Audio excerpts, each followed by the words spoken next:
All right, awesome. It looks like we are live. So, hi everyone. Welcome to our kickoff of the U.S. Privacy Masterclass. If you have joined us for some series in the past, we had masterclasses on GDPR. We've had masterclasses on CCPA. We did a second round of CCPA as the proposed regulations turned into final regulations, and now we're expanding it to be a holistic masterclass.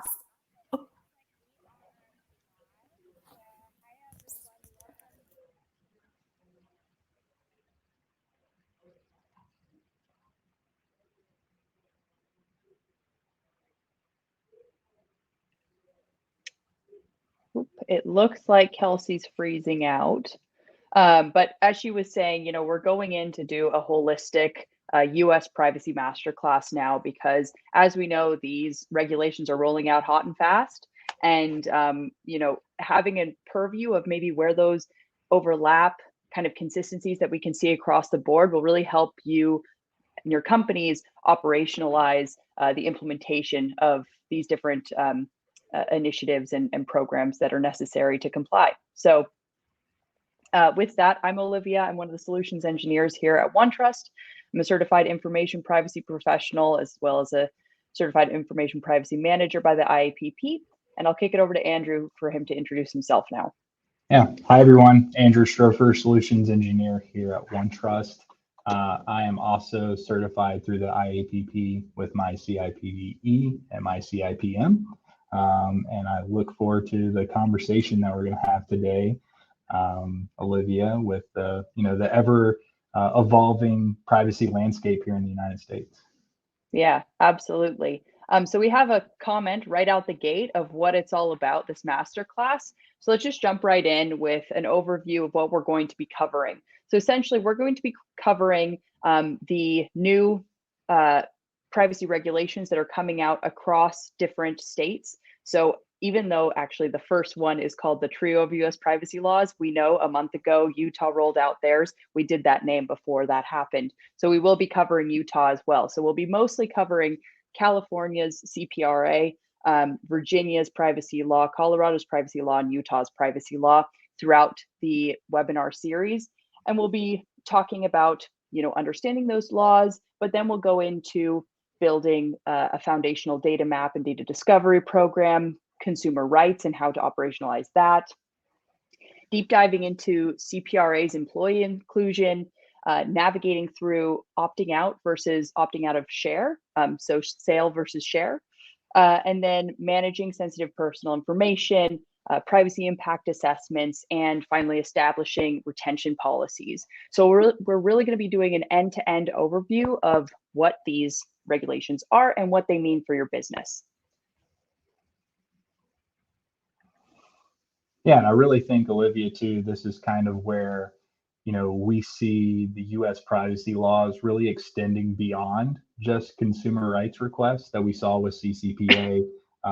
Some of the, kind of major callouts that, I've seen from, the past year is, focusing on, those requests or, having that, do not sell my personal information link. And now the scope is expanding, right, to things that we saw typically inside of maybe a GDPR landscape of doing something like a privacy impact assessment or, having to consider rights to employees when requests are being made.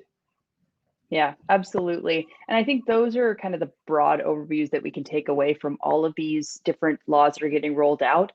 Privacy is only becoming more of an imperative. I don't think any of this is going to roll back. And these are indicators of what's to come across the US. There's a lot of kind of inklings of possible federal law rolling out eventually. And so I think if we can see the consistencies between these different laws that are rolling out, we can kind of see where that would head. So definitely consumer rights is top of mind. Definitely, getting a strong data map and record of processing activities, things that we've seen from the GDPR are definitely getting inherited in a lot of these privacy regulations. They might have a different hilt and twist, and we will definitely cover those off in the masterclass. Exactly where those differences lie, as well as where the consistencies lie. Exactly. Yeah, I think, we're all hoping for a federal law. It's going to make a lot of people's lives a little bit easier, but there's certainly nuances too we have to consider, right? It's the one that I really kind of think of that, those nonprofits that have really been kind of excluded from having to, really have these consumer rights requests be, top of mind. Colorado is now not excluding nonprofits. So that's something we're really going to have to start to consider, as a business, and our customers are coming to us and talking to us about that. Yeah, absolutely. And we will take a lot of the kind of key learnings that we've learned from a lot of our enterprise, large customers and smaller customers that have implemented not only for GDPR, LGPD, these more global laws, but also specifically for CCPA, and how some of those trailblazers are implementing new things to move over to CPRA. I think the biggest thing that'll be top of mind for all companies that are familiar with CCPA is now moving over to also covering the rights of employees. So employee data subject access requests are going to be incredibly important, and a lot more complex. They definitely will be more difficult to fulfill if you don't have a good sense of your data map and kind of where data lies in your environment. Because of course, employee data is a lot more pervasive a lot of the time than consumer data. Employees are, throwing stuff on SharePoint, on their email servers, all over the place, especially in unstructured manners, and incorporated with other pieces of possibly sensitive data. So we're going to tell you exactly how we would, help you fulfill those DSAR requests, and parse out, any other potentially sensitive data that we don't want to deliver back to that employee, because what we've seen in the EU as well is that employee data subject access requests are a lot more common, and used in HR battles, things of this nature. So once the kind of general populace and audience understands their rights, they do use them and they do leverage them. So it's important to get ahead of that and not be reactive once they understand their rights and they start sending you DSAR requests, because being on the back foot here has even a bigger impact and effect than, say, being on the back foot of when CCPA came out and maybe you have, a couple of consumer requests coming in.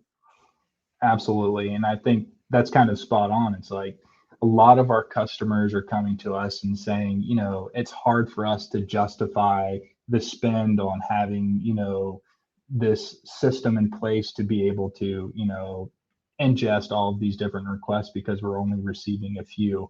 But if you take 5 consumer requests versus 5 employee requests, they're different in terms of the sheer number of volume of data that we're having to consider, right? When we think about email, SharePoint, you hit it spot on, Olivia.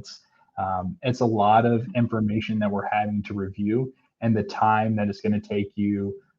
You really need to have the ability to handle these requests in a streamlined fashion. Hopefully, have some automation in there to make your team's lift a lot easier in terms of the review process of these requests. Yeah, absolutely. And Andrew, I don't know about you, but I think that one question that's come up a lot with customers that I've been talking to is this difference between opt out of sale and opt out of share now that's being introduced in the CPRA. I don't know if you've heard this a lot from customers as well, but just trying to get their head around what does sharing exactly mean? And that's something we're going to cover in the masterclass as well, right? Exactly, right. And I think there was some nuance to request in terms of, were we in scope? Are we actually sharing, or selling, personal information? And now I think it's becoming more clear, if you're sharing or processing personal data, or you're using Facebook or Google or LinkedIn, those are third-party tracking technologies. And, essentially you are, having some sort of third-party tracking, and that's the equal to the sale of personal data.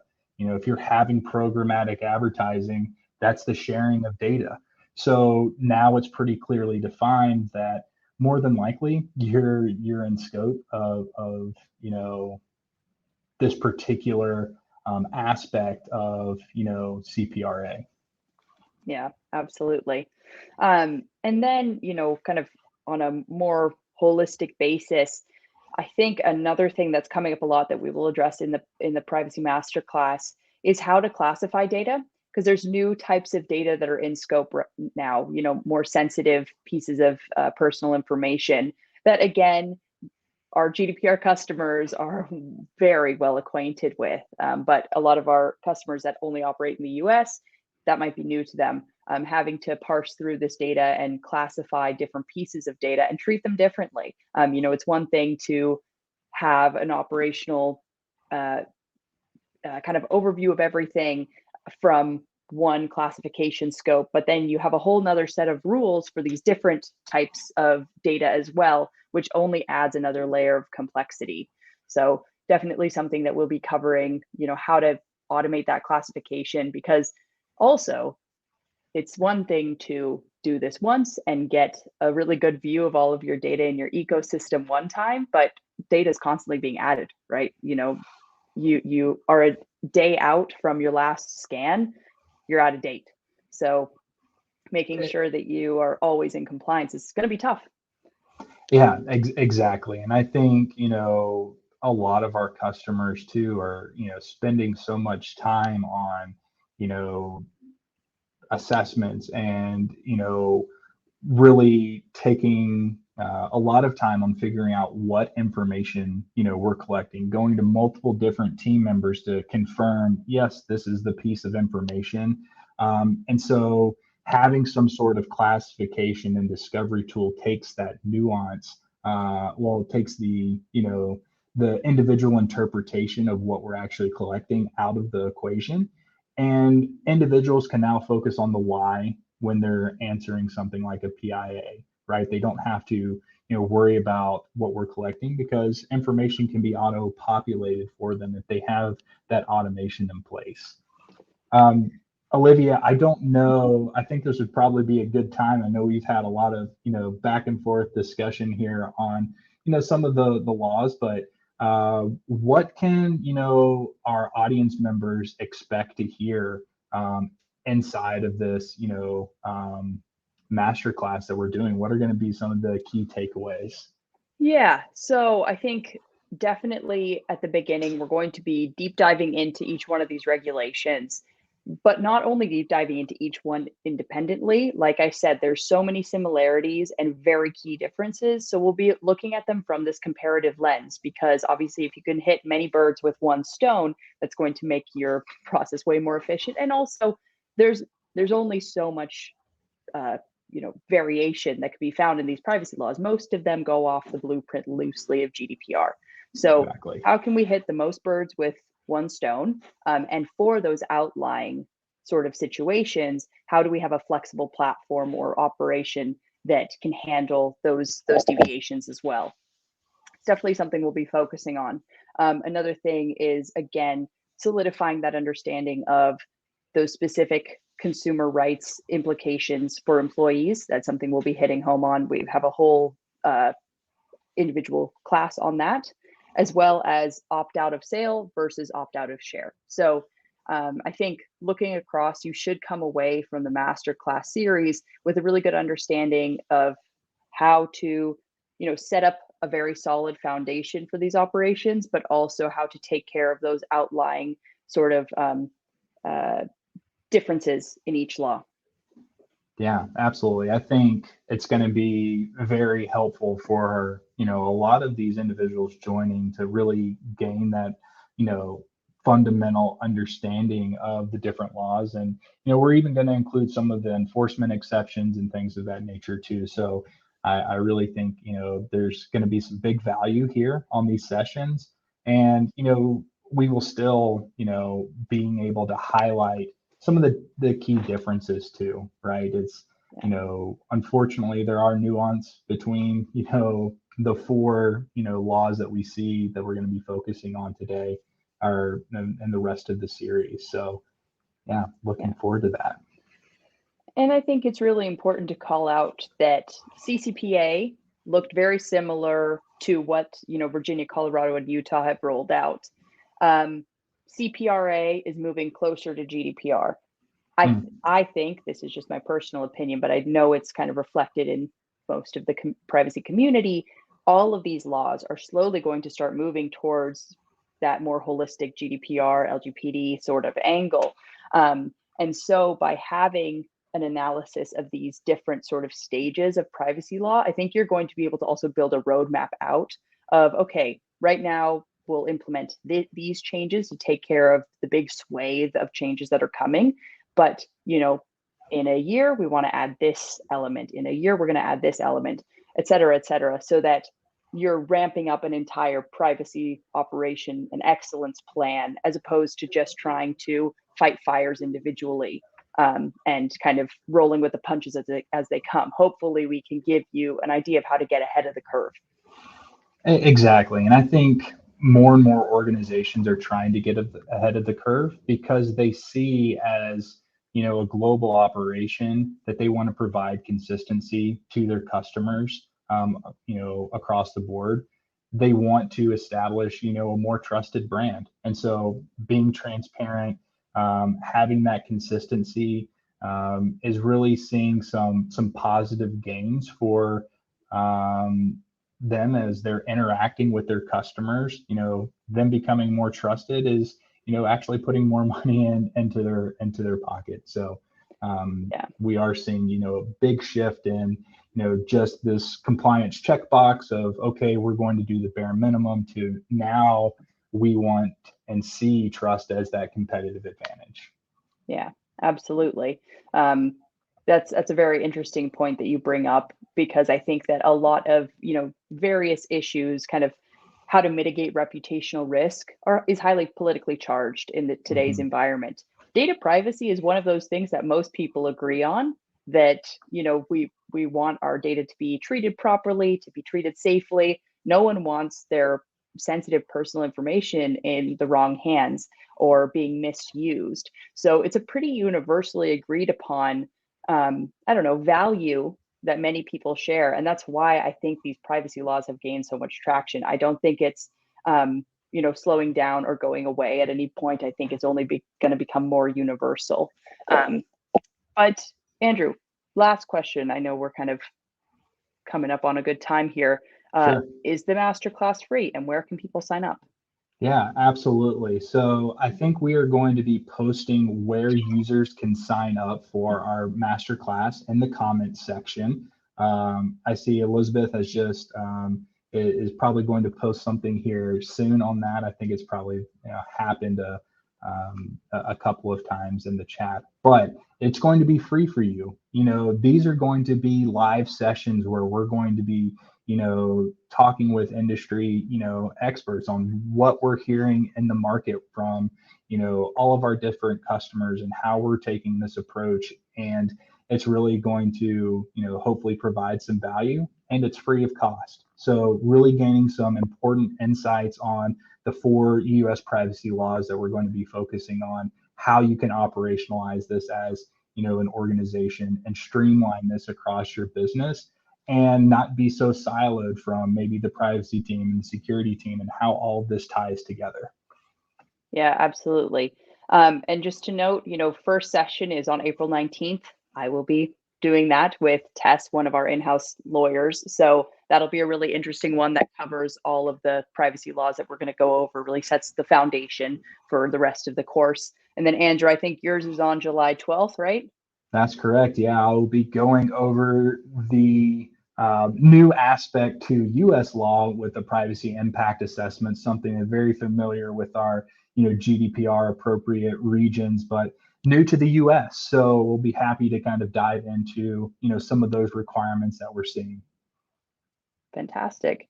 All right. Well, we hope to see everybody that's in the chat at, those events. Definitely consider coming to all 8 because it is sequential. They will build off of each other. But even if, you get the memo late, you see this live after April 19th, and you still want to join in, definitely worth joining. Like we said, it's free. So can't lose anything. Exactly. So yeah, thank you so much, Andrew, and for everyone in the chat, thank you for joining us live, and everyone who sees this later, thank you for tuning in. Yeah, I think we're gonna sign off now. Yeah, thanks everyone.